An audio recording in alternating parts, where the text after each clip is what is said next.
Hello everybody, in today's video I'll be going through the top 10 best cars of the 1990s. Starting today's video with number 10, the Toyota Supra. The Supra was a sports car made by Toyota from 1978 to 2002. While there are fans for all Supra models, the fourth generation is the one most commonly sought after. The fourth generation of Supras had Toyota investing more in the car. Introducing two new engine options, this effort to reiterate the Supra's sportiness helped greatly. With the fourth generation of Supra developing a massive fan base, who are still talking about the car to this day. With so much love for this little car, it is no surprise that Toyota has brought it back, with a new model hitting showroom floors in spring 2019. Number 9. The Ferrari F50. No best cars of any decade list is complete without a Ferrari. Ferrari has been around for nearly 80 years, and almost every single car that they produce has a legion of fans, and are all talked about by collectors.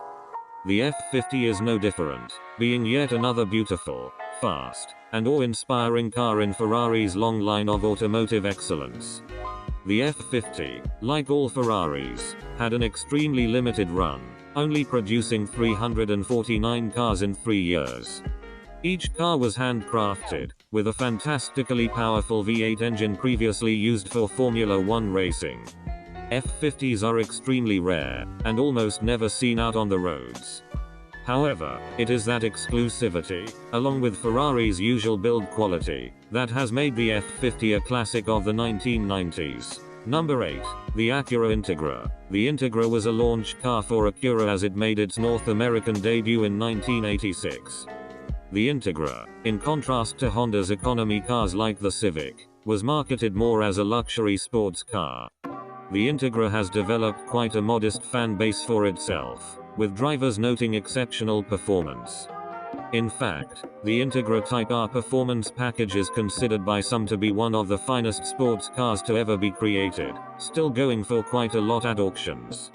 Although the Integra ceased production in 2006, enthusiastic talk about this car has not ceased to this day.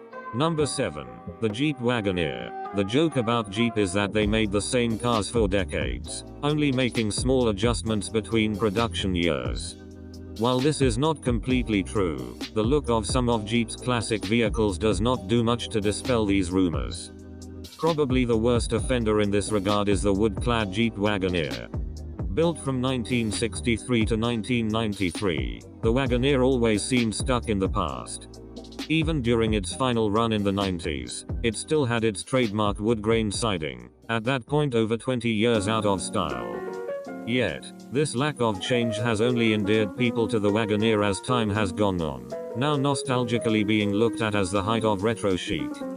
Number 6. The Porsche 911. The Porsche 911 is a testament to how far good car design can go.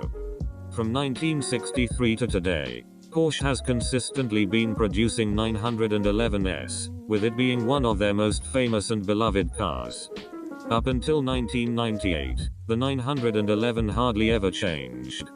This is a testament to the philosophy that if something is not broken, it does not need fixing.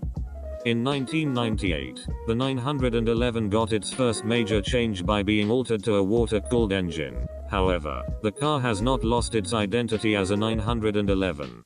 When it comes to which side of 1998 is better, it is almost impossible to choose.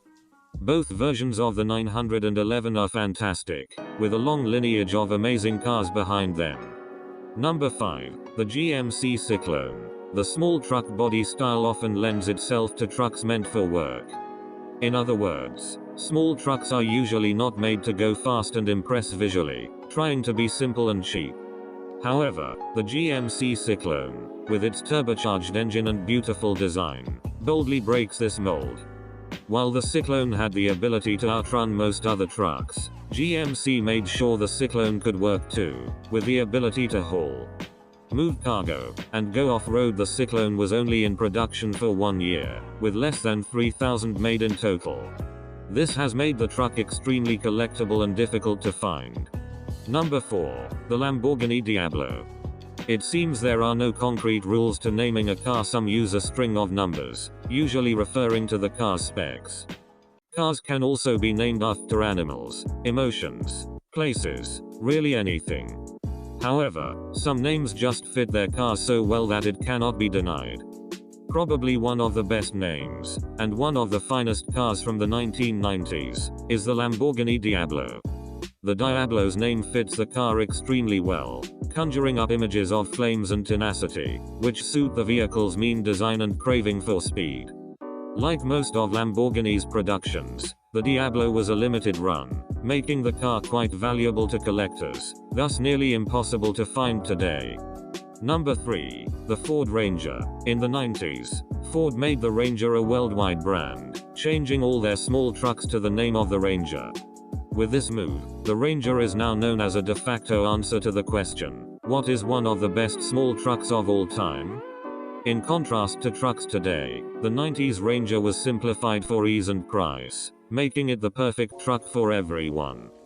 The Ranger is compact, yet able to carry things around in its bed, and has enough power to haul trailers and the like as well. Though there may not be anything particularly stellar about the Ranger, it thrived in most settings, appealing to everyday people with an everyday truck. Number 2. The BMW M5. BMW has a long history of manufacturing high-quality, German-engineered automobiles.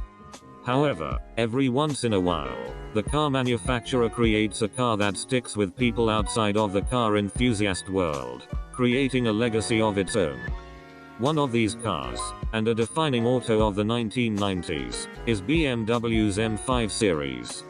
The M5, still being manufactured to this day, is a cross-section of the two sides of the BMW brand. Elegance and class meet speed and handling. When it comes to expensive luxury, the M5 gives drivers everything they could ever want and more. Number 1. The Nissan Skyline. Although the Skyline brand is still running strong, few cars from the 1990s are as desirable as the Nissan Skyline. During the 90s, the Skyline was not distributed in America and was primarily made with a right-hand side steering wheel for the Japanese market. However, during this time the Skyline was being placed in video games and film, creating a demand for the car that could not be sated. The only way Americans could get the car would be through the lengthy and expensive process of importing a Skyline from Japan, which is out of reach for most. Because of this, the Skyline has garnered a devoted fan base, who idolize the car's amazing design and build quality, and wish it would have been released in America. Okay guys, that was all for this video. I really hope you enjoyed this, and don't forget to subscribe if you like cars and like this video if you learned something. Comment if you have seen a car on this list in real life and I'll reply. So I'll see you car lovers next time.